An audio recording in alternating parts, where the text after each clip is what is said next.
राज्यात एकीकडे इंधन आणि एलपीजीसाठी नागरिकांच्या रांगा लागलेल्या असताना आणि राजकीय घडामोडींची चर्चा रंगलेली असतानाच नाशिकमध्ये मात्र एका वेगळ्याच दहशतीने नागरिकांची झोप उडवली आहे.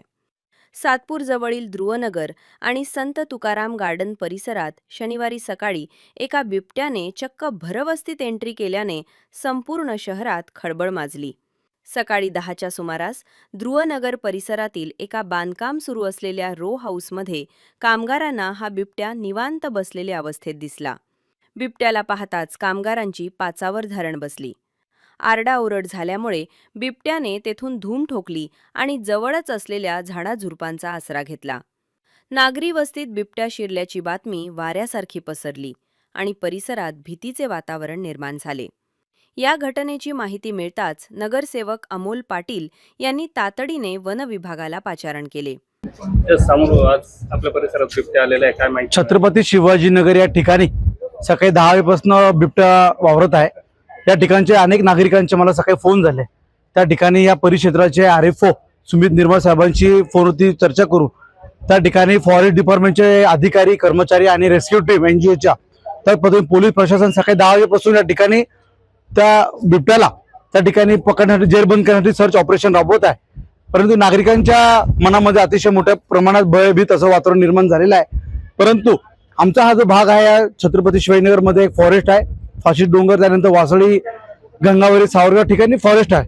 आणि त्या भागाच्या जंगलामुळे त्या ठिकाणी कायमस्वरूपी या ठिकाणी बिबटे आढळत असतात.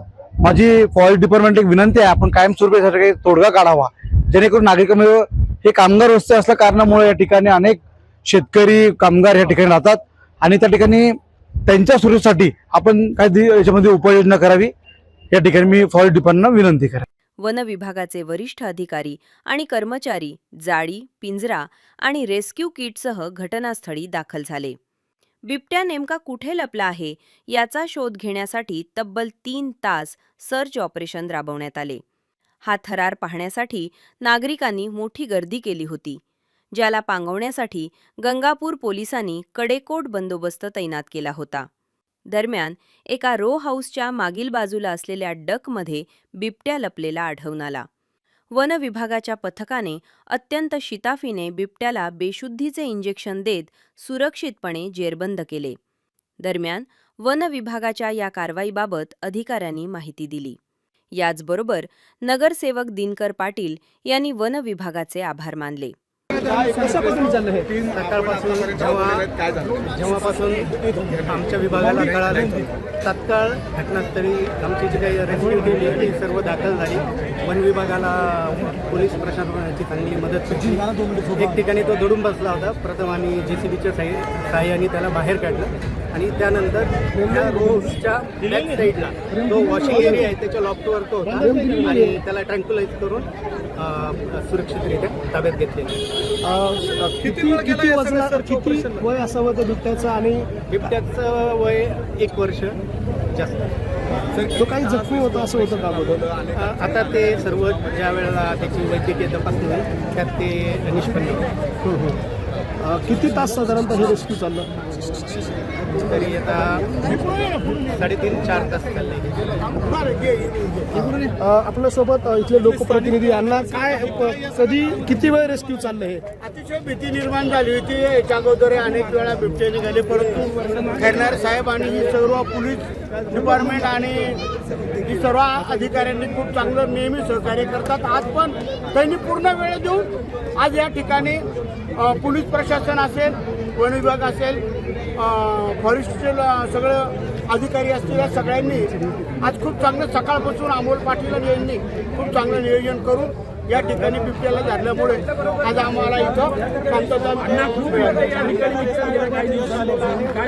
इथं जंगल आहे फॉरेस्टचं आणि फार मोठं येते. तिथं खूप जंगलामुळे या भागामध्ये ते येतात, लपतात, त्यामुळे या भागामध्ये बिबटे येतात. काय बंदोबस्त करायला पाहिजे सरकारने असं आपल्याला वाटतं? नाही, ते नेहमी जेव्हा फोन केला तेव्हा ते आपल्याला मदत करतात आणि ज्या ज्या ठिकाणी तो जे पिंजरे असतात ते पण लावतात आणि आता ते जनावर ते निघतच राहतं, त्यामुळे आपण आता कायमस्वरूपी त्यांच्यासाठी ठीक जेव्हा बोलवलो तेव्हा येतात. सर एक महत्त्वाचा मुद्दा, वारंवार हे बिबटे निघताय, काय कारण या बिबटे सातत्यानं निघण्याचे आहेत समोरून? हा जो बिबट आहे हा सब ॲडल्ट, याला पूर्ण बिबट्या एवढं आकलन नसतं.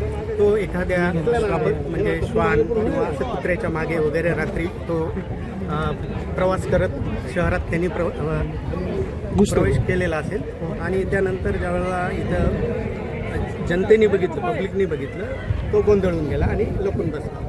आणि त्यानंतर कसं किती टीम, आपले किती लोकांची टीम काम करत होती? तरी सर्व मिळून आमचे 31 लोक होते आणि एक आमचं रेस्क्यू म्हणून एक स्वयंसेवी संस्था आहे, त्यांची मदत पण आम्हाला मिळाली. ओके, किती डाट मारले त्याला? एक डाळीमध्येच व्यवस्थित झाले. ओके, त्याला आता कुठे आपण ठेवतो? आमचं TTC सेंटर म्हणून म्हसवळलं आहे. आता तिथं त्याचं प्राथमिक उपचार